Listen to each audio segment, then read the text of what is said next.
Bebūnant duše atėjo įkvėpimas, vienai temai. Jinai yra labai svarbi ir galvoju, greitai pasidalinsiu prisijungus, kol nepabėgo ta tema.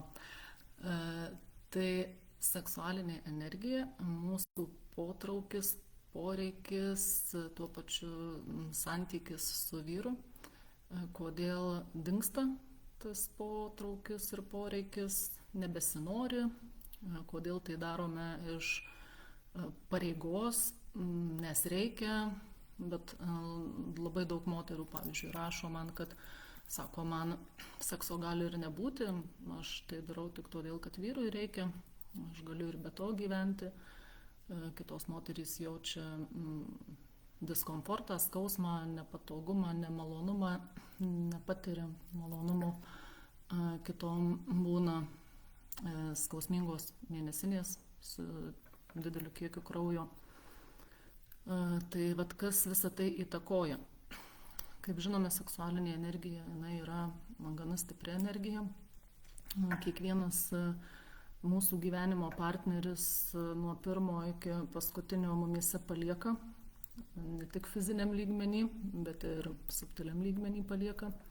Turbūt, kas dirbė vyrų kolektyve, kaip aš pavyzdžiui, ar tiesiog mato ant savo vyrų, kaip ten sako, spaudžia smegenis, ar ne?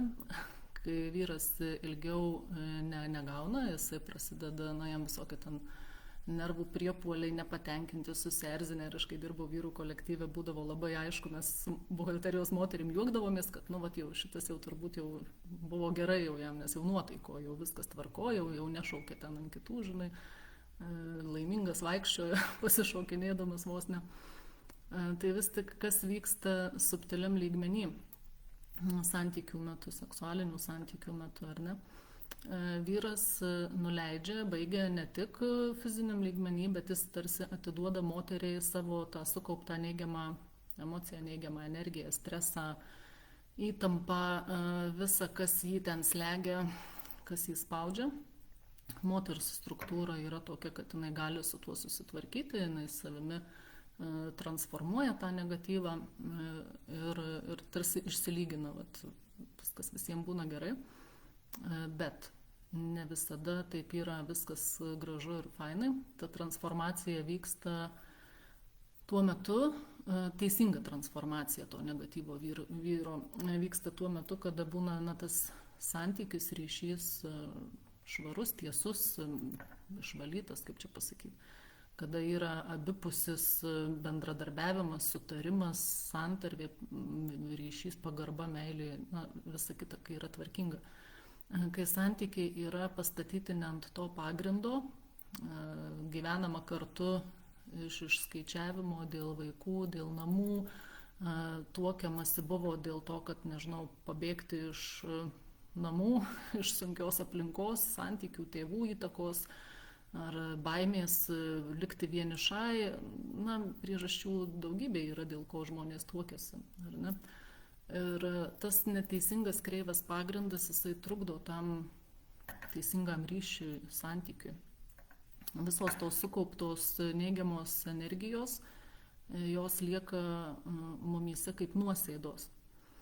Ir tos nuosėdos, jas galima pamatyti subtiliam lygmenį, vidinio matymo būdu. Tai, sakykime, irgi jums užduotis, namų darbas. Mes tai darydavom stovyklų metu su moterimis. Tiesiog pasakot, kad pasiruošiu darbui, išvalau savo ryšio kanalą, paleidžiu tekėti energijų srautus, praplečiu tiek, kiek galima, atsisiunčiu man reikiamas žinias, informaciją, suvokimus, energijas šiam darbui. Ir tada sakau, kad aš noriu man suprantamų būdų pamatyti, kaip atrodo mano gimda, mano makštis. Vat tokį uždavinį savo užduodate ir žiūrite, ką nupieš vaizduoti. Tai nebūtinai anatomiškai, tai nebūtinai taip, kaip biologijos vadovėlyje piešiama ta gimda. Tai gali būti visaip, vienom rodo kaip suvytusią gėlę, kaip sudžiūvusią slyvą, kaip kažkokią sugriuvusią, sukiužusią trobelę, kitom rodo kaip ten prisivėlę kažkokių juodulių, kitom būna, kad ten pamato kažkokius kirminus besirausiančius.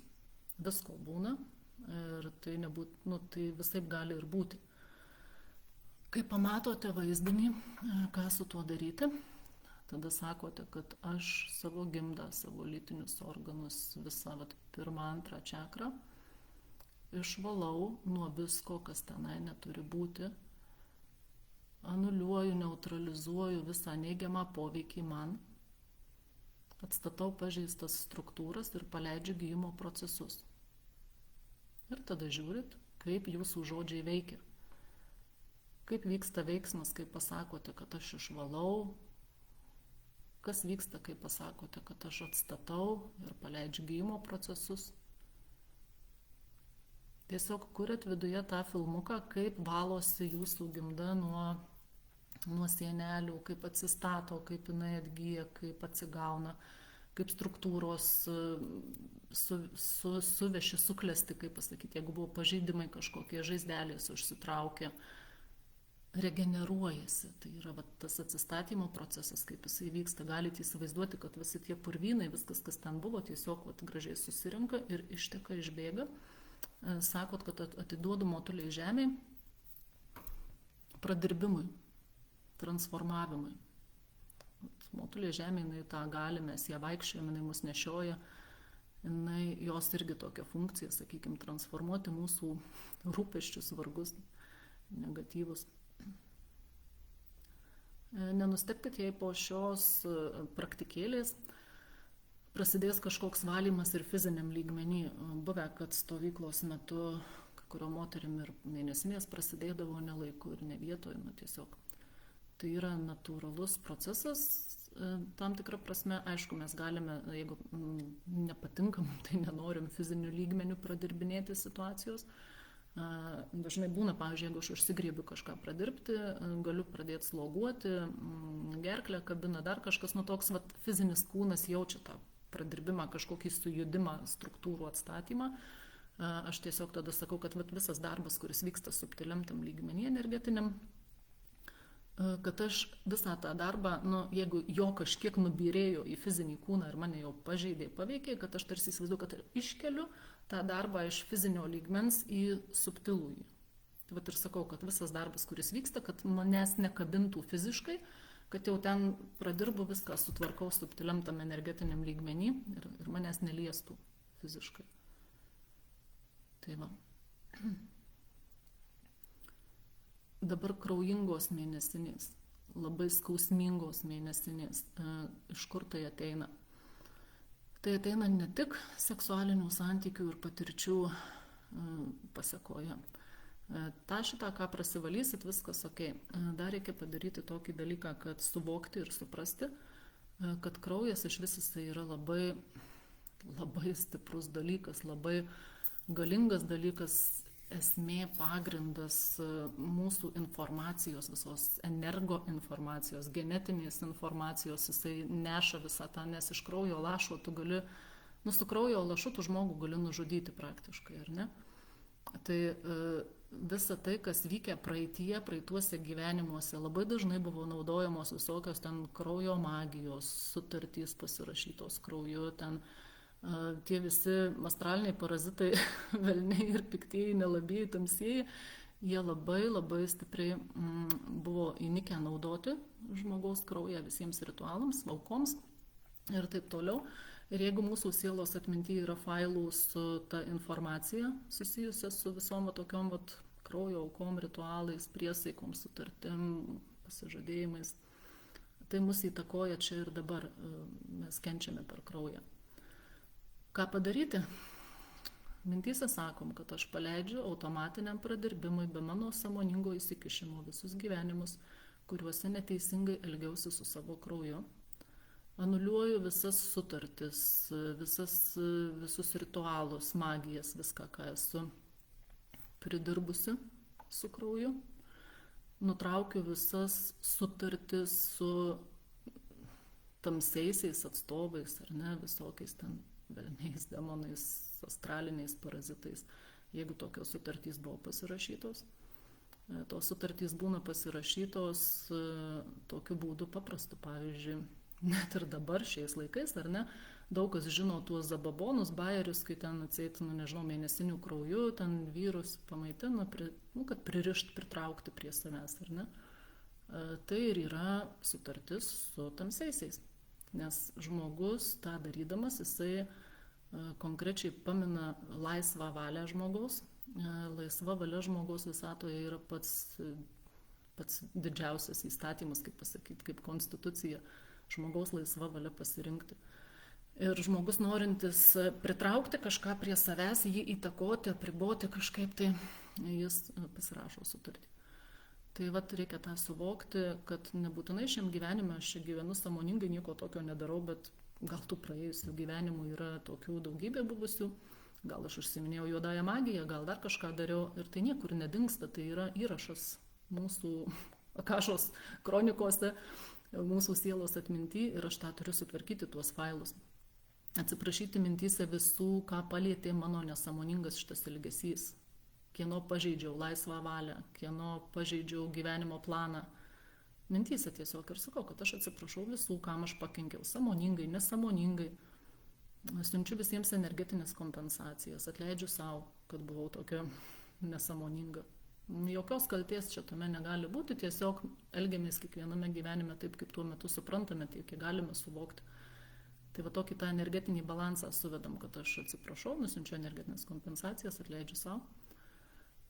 Ir tada kraujyje būna subtiliam lygmenį, energetiniam, tų visokių dalių, priemaišų, programų, trigerių, visko, ko tenai neturi būti. Subtiliam lygmenį įsivaizduojam, kad paleidžiam ratu, sukasi kraujas, kraujo apytakos ratas sukasi, ar ne? Ir į tą ratą aš tarsi įstatau filtrą ir sakau, kad šitas filtras, jisai dabar sulaikys, išfiltruos viską, kas tame kraujyje mano neturi būti. Viską, kas yra ne mano, kas tai yra priemaišos, kas nereikalinga, kas mane žeidžia, kas mane stabdo, kas man trukdo gyventi, klestėti, kad mano organizmas gerai veiktų, kad mano visos struktūros gerai veiktų. Ir įsivaizduojat ir matot, įstatot filtrą, kraujas sukasi, filtruojasi, filtras užsivėlė, prisirinko ten visko, įsivaizduot, kad išimat tą filtrą, į laužą kitą filtrą. Ir taip dedat filtrus tol, kol tas ratas ten besisukdamas, tas kraujas betekėdamas, išsifiltruoja iki to gražaus, raudono, švaraus, be jokių priemaišų, drumzlių, be jokių nesąmonių, visus tuos filtrus keičiat ir tai prasisukinėjat, prasivalot tą kraują.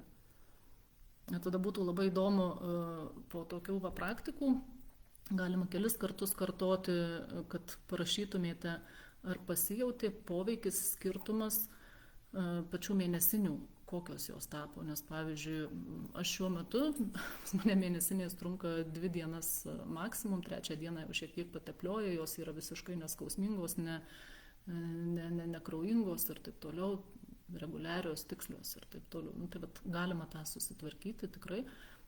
Tik įdomu, smagu būtų, kad ir jums tai pavyktų, kad ir jūs tą pasidarytumėt, susitvarkytumėt, išsivalytumėte savo pamatą, pagrindą nuo visko, kas tenai neturi būti, išsifiltruotumėte savo kraują, kuris yra gyvybės nešėjas, kuris teikia visą energiją, viską ir neša savyje. Tiesa, dar atėjo mintis, ką turiu pasakyti dėl kraujo. Jeigu esate davę kažkam kraujo arba gavę pačios perpylimo būdų kraujo ir panašiai, tai tada irgi reikėtų pasakyti, kad aš, jeigu daviau kraujo kažkam, kad aš iš savo to kraujo išvalau, anuliuoju, neutralizuoju visą savo energoinformaciją. Tarsi nutraukiu savo genetinį ryšį su savo krauju, kad manęs neveiktų tas, kas gavo, sakykime, mano kraujo ir kad aš jo neįtakočiau ir neveikčiau, nes ne mano reikalas kažką kitą veikti, daryti įtaką jam. Gavo kraujo, tai gavo viskas, bet tarsi įsivaizduojam, kaip pratrinam tą išvalom energoinformaciją ir ten lieka tik medžiaga. Tik medžiaga be tos informacijos. Lygiai tas pats ten su donorystė, irgi su mumifikavimu, ta pati tema, seniau mumifikuodavo, ar ne, jeigu yra nors viena gyva ląstelė DNR.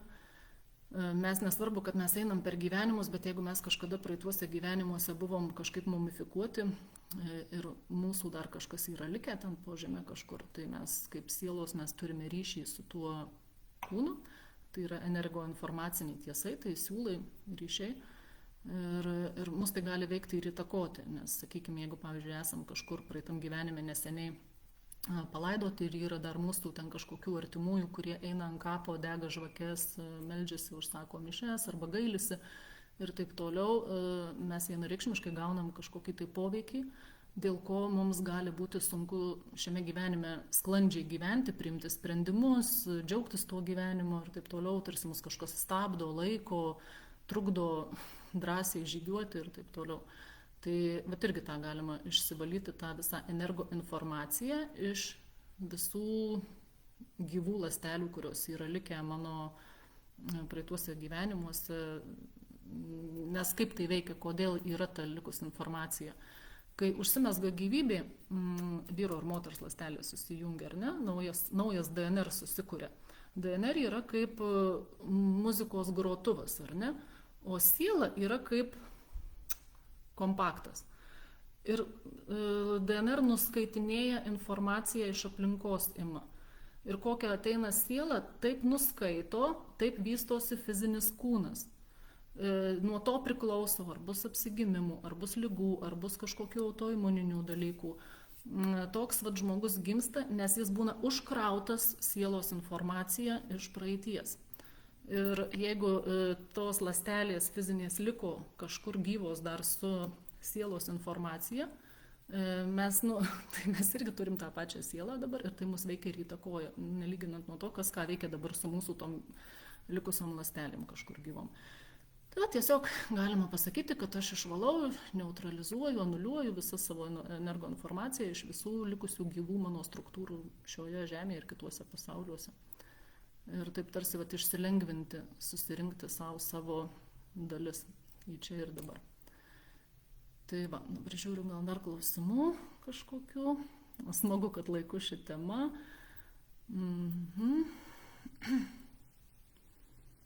Taip, jūs ten gali būti susiję, tai tikrai pabandyk ir įdomu bus pažiūrėti. Jeigu bus kažkokių minčių, vaizdinių, pokyčių, pasidalink. Jeigu nežinosi, ką su tuo daryti, gali kilti kažkokių vaizdinių. Tai kai aš sakau, kai aš nežinau, ką daryti, tai aš tiesiog tada sakau, kad paleidžiu automatiniam pradirbimui be sąmoningo įsikišimo. Vadinasi, duodu komandą savo sielai, jinai tenai tegu jau susiranda, su kuo reikia pakalbėti, su kuo reikia ten sudylinti, atsiprašyti, ką padaryti.